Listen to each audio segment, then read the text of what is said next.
بسم الله الرحمن الرحيم إن الحمد لله نحمده ونستعينه ونستغفره ونعوذ بالله من شرور أنفسنا وسيئات أعمالنا من يهده الله فلا مضل له ومن يضلل فلا هادي له أشهد أن لا إله إلا الله وحده لا شريك له وأشهد أن محمدا عبده ورسوله أما بعد فإن أصدق الحديث كتاب الله وخير الهدي هدي محمد صلى الله عليه وعلى آله وسلم وشر الأمور محدثاتها فإن كل محدثة بدعة وكل بدعة ضلالة وكل ضلالة في النار. Di awal pembicaraan ini saya berterima kasih kepada semua pihak yang memberikan kesempatan untuk berbicara di sini. Dan sebelumnya saya perkenalkan, nama saya Dzulqarnain bin Muhammad Sunusi. Alhamdulillah sekarang diberikan amanah memimpin suatu pondok pesantren, dan Allah Subhanahu wa taala juga memberikan kesempatan pernah menuntut ilmu di negeri Yaman selama 4 tahun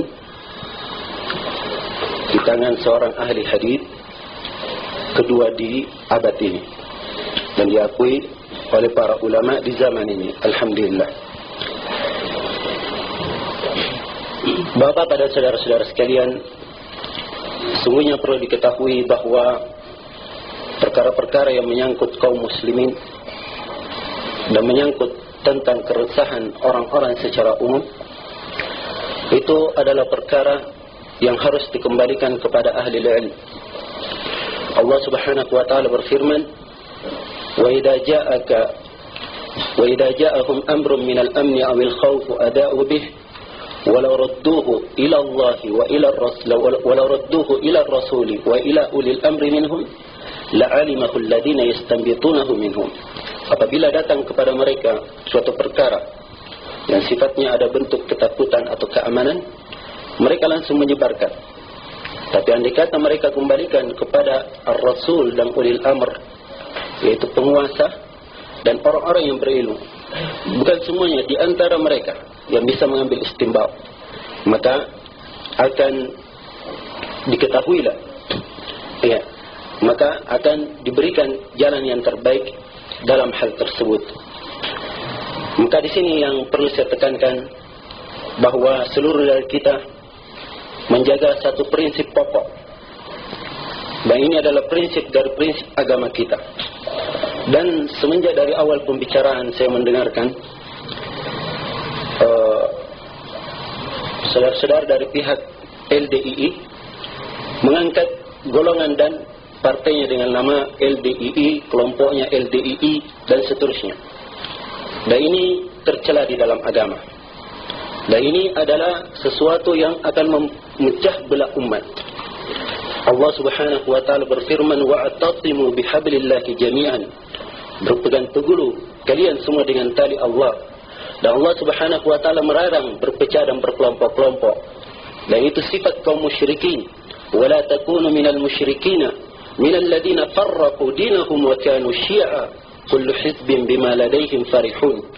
Dan janganlah kalian seperti kaum musyrikin dari orang-orang yang memecah belah agamanya sehingga mereka berkelompok-kelompok dan setiap kelompok bangga dengan kelompoknya. Dan kewajiban kita semua adalah kembali kepada Al-Quran dan Sunnah Rasulullah sallallahu alaihi wasallam sebagaimana yang dibawa oleh beliau, sebagaimana yang diturunkan kepada Rasulullah sallallahu alaihi wasallam, bukan dengan pemikiran si anu, bukan pula dengan pemikiran atau dengan pemahaman Nur Hasan Ubaidah, bukan pula dengan pemikiran si anu dan si anu, tapi kembali kepada Al-Quran dan Sunnah sesuai dengan pemahaman para sahabat radhiyallahu taala anhum, yang dikatakan oleh Rasulullah sallallahu alaihi wasallam ketika beliau mengabarkan akan terjadi fitnah di tengah umatnya, akan ada kelompok-kelompok yang berpecah. Beliau mengabarkan semuanya di dalam neraka kecuali satu. Maka para sahabat tanya, "Ya Rasulullah, siapakah satu ini?" Ditanya orangnya. orang yang ditanya, tapi Nabi menyebutkan kriteria, menyebutkan ciri, supaya siapa yang berciri dengan ciri ini, maka dia termasuk dari kelompok yang selamat. Kata Rasulullah sallallahu alaihi wasallam, "Ma ana alaika al-yawma wa ashabi." Yaitu orang-orang yang berada di atas apa yang aku berada di atasnya dan para sahabatku. Iya. Maka ini satu poin penting, dan ini pokok dari landasan agama, dan perlu diketahui bahwasanya menjelaskan tentang kesesatan suatu kelompok yang meresahkan umat dan menjelaskan tentang apa-apa yang hal tersebut menyelisihi syariat Islam, itu bukan memecah belah, tapi itu upaya untuk menjaga persatuan. Rasulullah sallallahu alaihi wasallam bersabda, "Wa Muhammadun farraqa bainan nas." Dan Nabi Muhammad memecah belah manusia, memecah belah antara yang hak dan yang batil, antara orang yang kafir dan orang yang muslim. Dan Al-Quran diturunkan sebagai Al-Furqan. Dikatakan dalam Al-Quran, "Tabarakalladzi nazzala al-furqana ala 'abdihi liyakuna lil alamin nadhira."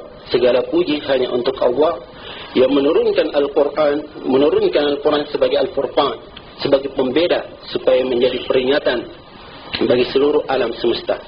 Makanya saya inginkan di sini sekarang semua dari kita dan semua pihak ya terbuka hatinya dan mendengarkan ya bagaimana dalil dari Al-Quran was Sunnah di dalam masalah ini. Berbicara tentang LDII, itu artinya kita harus membuka suatu sejarah yang dimana di dalam sejarah kita umat Islam di Indonesia ini, LDII alias tadinya Darul Hadith atau tadinya dikatakan Islam Jamaah, kemudian berubah menjadi Inkari, kemudian LDII itu sudah dicap sebagai kelompok sesat di dalam masyarakat kita dan di dalam pemerintahan kita. Iya. Dan telah dicetak buku-buku yang berkaitan dengan ini. Keluar fatwa dari MUI dan ketetapan dari Jaksa Agung di Jakarta, dan hal tersebut telah tersebar di kalangan kaum muslimin. Maka membuka pembicaraan tentang hal tersebut artinya kita harus menjelaskan tentang hal tersebut. Memang masalah yang dibicarakan masalah tentang masjid. Iya. Masalah tentang masjid yang dibicarakan. Tapi ini adalah akar ini ini adalah cabang dari permasalahan yang mempunyai akar sebenarnya. Iya. Mempunyai akar tertentu. Iya. Sekarang kita lihat kondisi di tengah masyarakat kita, yang mana kaum muslimin, umat Islam yang kadang dari jauh di pelosok Panciro datang untuk sholat di Masjid Agung, ya. Kemudian datang menunaikan bersama-sama sholat di sana. Kemudian ada dari kelompok kita LDII mengadakan sholat Jumat di rumahnya, ya. Mereka sholat Jumat di rumahnya. Kemudian setelah itu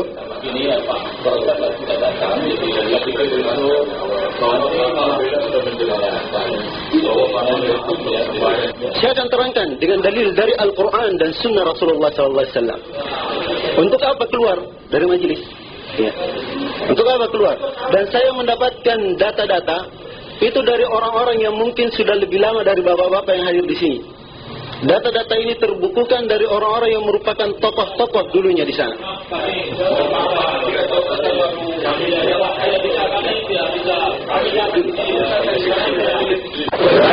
Tolong kita tenang dulu. Kita merupakan pembahasan atau pembinaan untuk masyarakat kita.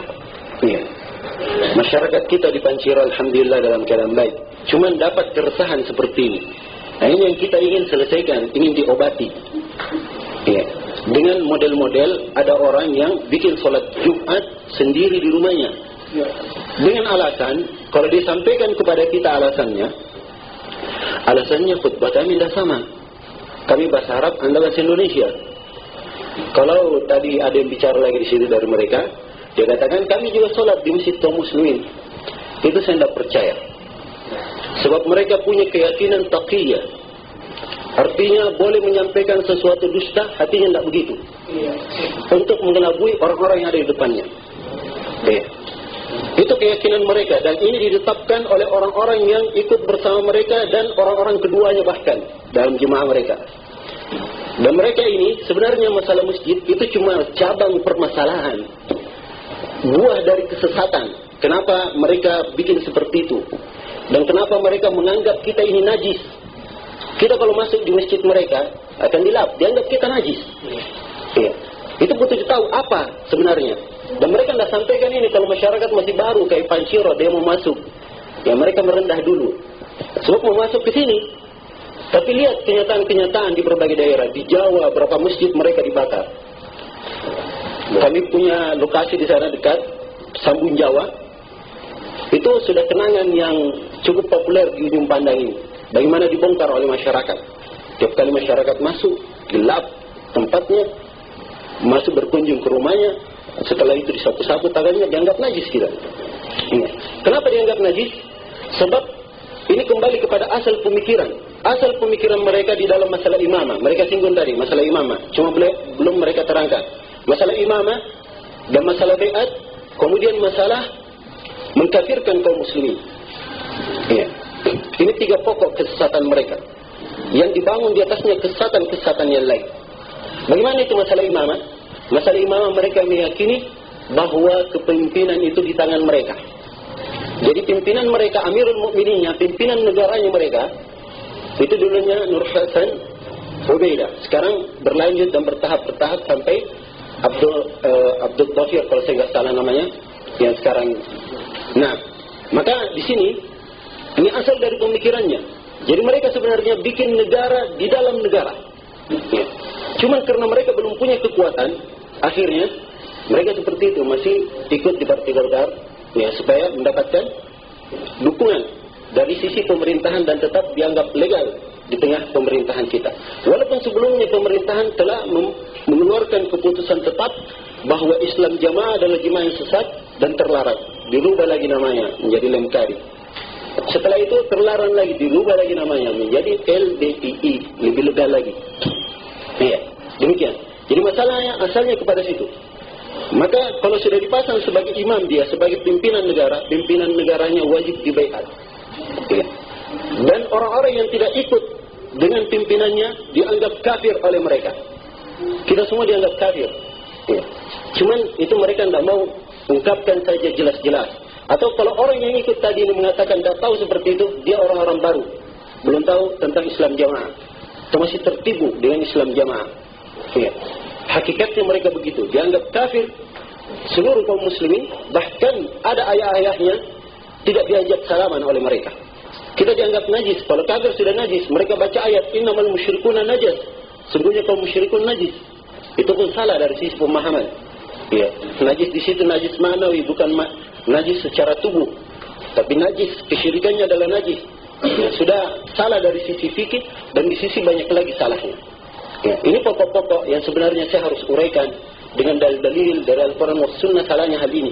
Ya, bagaimana bahwa kepemimpinan dalam negara itu hanya satu negara saja, hanya satu pimpinan. Dan kita di Indonesia sudah resmi ada pimpinan negara kita. Ya, dan sudah syah Indonesia ini sebagai satu negara, punya wilayah, punya pimpinan. Maka ini negara syah namanya. Kata Nabi SAW, man atakum wa amrukum jami' fadribu unuqal akhar kainan man kan. Siapa yang datang kepada kalian dan kalian dalam keadaan bersatu di bawah satu pimpinan, ada yang ingin datang mengkudeta, maka penggal lehernya. Siapa yang datang itu? Siapa saja orangnya. Ini keputusan dalam syariah. Ya. Siapa saja yang ingin menggugat dan ingin melakukan kudeta di dalam pemerintahan, seperti itu hukumnya. Ya. Maka sepanjang pemerintahan kita masih pemerintahan muslim, sepanjang pemerintah kita adalah muslim, maka syah dia sebagai pimpinan. Ya. Syah sebagai pimpinan negara. Ini yang harus kita yakini. Dan Nabi SAW memerintahkan kita untuk taat kepada pemerintah, walaupun kita dizalimi, walaupun dipukul kita oleh mereka dan dirampas hak-hak kita. Ya, adapun hak kita, hak mereka kita tunaikan. Hak kita, kalau mereka tidak berikan, kita minta kepada Allah Subhanahu Wa Taala. Itu perintah Nabi. Perintah ini supaya apa? Supaya masyarakat dalam kondisi tenang, tidak terjadi keresahan. Jangan sampai karena satu orang ingin mendapatkan haknya, dengan sebab itu tertumpahlah sekian darah kaum muslimin. Harus berpikir lebih jauh. Dan syariat ini datang dengan hikmah. Syariat ini datang untuk menyempurnakan maslahat, mewujudkan maslahat, dan meniadakan segala bahaya menimpa umat atau menguranginya. Itu kaidah umum dalam syariat Islam. Ya. Dan bentuk-bentuk seperti ini, seperti dikatakan lagi tadi, ya, mungkin Islam Jamaah kalau kita lihat dari luarnya, tidak bisa dipahami dari luarnya, harus kita dari dalam. Ini sudah menunjukkan kesesatan. Ya. Andai kata baik agama mereka, luarnya dan dalamnya harus sama. Ya. Nabi SAW agamanya diketahui oleh orang-orang musyrik. Mereka sih tidak mau masuk. Ya. Jelas agama beliau. Nabi menyatakan langsung yang disembah cuma satu, Allah Subhanahu Wa Taala. Orang musyrik tidak terima. Mereka tidak suka bahwa sembahan cuma satu. Ya. Ini menunjukkan agama yang disampaikan beliau dalamnya sama dengan luarnya. Ya. Kenapa harus sampai dengan bahasa diplomasi? Ya, kalau dari luar memang kelihatannya seperti itu jelek. Tapi coba kalau masuk ke dalam, ya, seperti durian. Itu pun tidak sama dengan durian. Durian itu dari jauh harum. Ini dari jauh sudah busuk. Ya. Dan masyarakat sudah resah melihatnya. Dan ini yang kita saksikan di banyak tempat. Ya, karena itulah hendaknya kita kaum muslimin kembali untuk berpegang teguh dengan Al-Quran dan Sunnah Rasulullah SAW sesuai dengan pemahaman para sahabat dan orang-orang yang mengikuti mereka dengan baik. Ya, kita berpegang teguh dengan itu dan kita mengamalkan segala sesuatu sesuai dengan tuntunan dan Sunnah Rasulullah SAW. Kemudian menyangkut tentang masalah masjid sebagai pengokohan masalah, tidak boleh membuat acara salat Jumat dimanapun kecuali dengan izin pemerintahan. Sampai sekarang kita tidak ada acara Jumat di sini sebab kita tidak mengajukan izin kepada pemerintah. Dan ini kaidah umum sebab yang menentukan tentang adanya pelaksanaan Jumat dan seterusnya itu adalah pemerintah. Sebab ini menyangkut maslahat umum. Ya, menyangkut maslahat umum dan maslahat umum itu ditangani oleh pemerintah. Ya, dan ini kaidah umum yang harus dipegang. Kemudian yang kedua, ya, menyangkut tentang masalah khutbahnya berbeda dengan khutbah kita. Dia pakai bahasa Arab. Khutbah pakai bahasa Arab itu di negeri Arab. Ya. Orang-orang yang paham bahasa Arab. Orang datang salat Jumat itu untuk zikir kepada Allah, ingat kepada Allah. Ya ayyuhalladzina amanu idza nudiya lis-salati min yaumil jum'ah fas'au ila dzikrillah. Wahai orang-orang yang beriman, apabila diserukan salat Jumat, bersegera kalian untuk zikir kepada Allah. Bagaimana caranya dia zikir kalau khutbah yang dibaca dalam bahasa Arab dan orang-orang yang tidak paham bahasa Arab? Ya. Zikir apa yang mau didapatkan? Kan begitu. Apalagi kalau bahasa Arabnya cuma itu saja yang dibaca. Apalagi kalau orang yang membacanya juga tidak paham apa yang dia baca, tidak tahu bahasa Arab. Dan itu kebanyakan isi dari mereka. Dia tidak tahu apa isi bacaannya. Ya. Itu terus, setiap khutbah itu terus. Dan Nabi SAW khutbah pakai bahasa Arab ganti-ganti materinya. Ya. Kenapa itu terus mereka khutbahnya? Ya.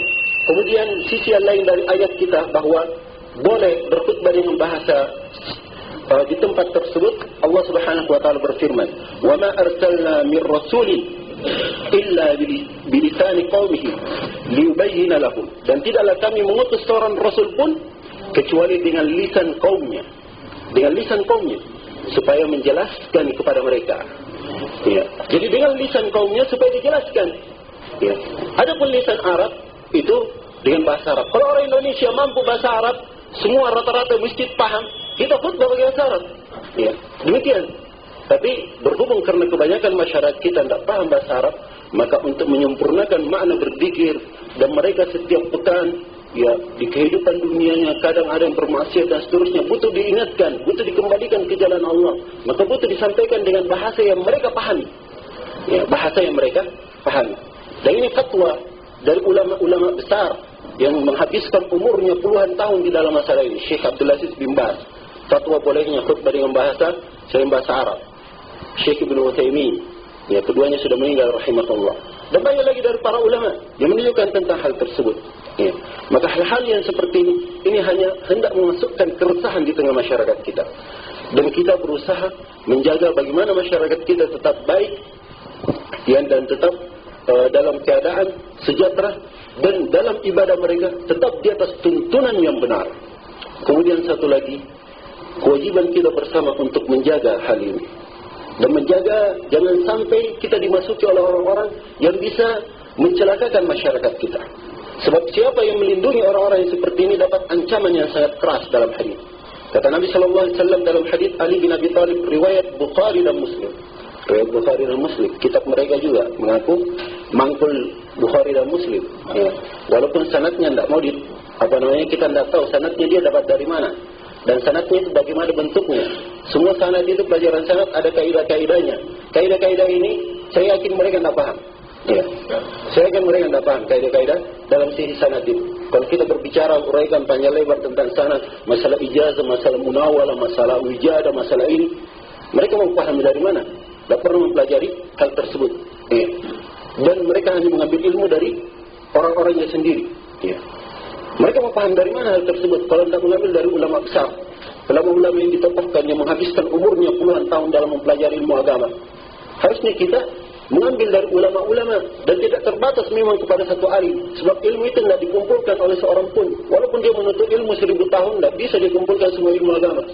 Pasti ada juga luputnya. Namanya manusia penuh dengan kekurangan dan penuh dengan kekurangan.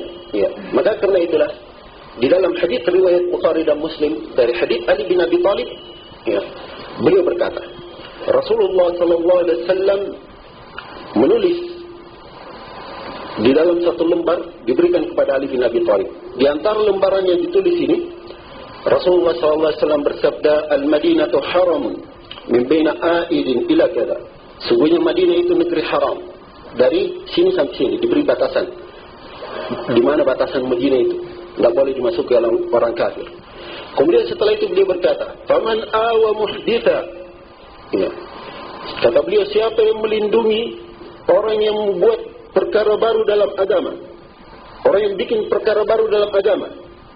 Atau dalam riwayat yang lain, waman awa muhdatha, siapa yang melindungi suatu bid'ah atau dia sendiri menganut bid'ah, maka ancamannya fa'alaihi la'natullah, dia akan mendapatkan laknat dari Allah, wal malaika, dan dari para malaikat, wan nasi ajma'in, dan dari seluruh manusia. Kita takutkan kalau orang-orang masuk seperti ini, dalam keadaan seperti ini, yang kita yakini bersama bagaimana sesatnya mereka, dan juga dikokohkan kesesatan mereka dalam pemerintahan kita, kita lindungi mereka di sini, maka kita takut akan turun laknat kepada kita di sini, dan akan kurang berkah yang didapatkan di sini. Sebab berkah akan turun kepada penduduk negeri kalau mereka beriman dan bertakwa. Walau anna ahlal qura amanu wattaqau la fatahna 'alaihim barakatin minas sama'. Andai kata penduduk negeri beriman dan bertakwa, maka kami akan bukakan pintu-pintu berkah dari langit dan bumi. Tapi kalau tidak bertakwa, maka akan melahirkan bencana yang akan menimpa umat tersebut. Ya. Dan juga Rasul dan juga Allah Subhanahu wa taala berfirman, "Wala tarkanu ila alladziina zalamu fatamassakumun nar." Dan jangan kalian condong kepada orang-orang yang zalim sehingga kalian disentuh oleh api neraka. Ya. Mungkin ini secara ringkas yang saya bisa uraikan tentang masalah ini, berhubung karena waktu juga membatasi, dan saya berterima kasih banyak atas kebijaksanaan ya, Pak Desa dan kekokohan beliau di dalam menjaga keutuhan masyarakat kita dan menjauhkan keresahan dari masyarakat. Dan mudah-mudahan Allah Subhanahu wa taala menjadikan kita semua sebagai dai yang membawa petunjuk dan sebagai orang-orang yang menjaga perkara-perkara prinsip dalam syariat kita. Innahu waliyyu dzalika wal qadiru alaih. Wassalamualaikum warahmatullahi wabarakatuh.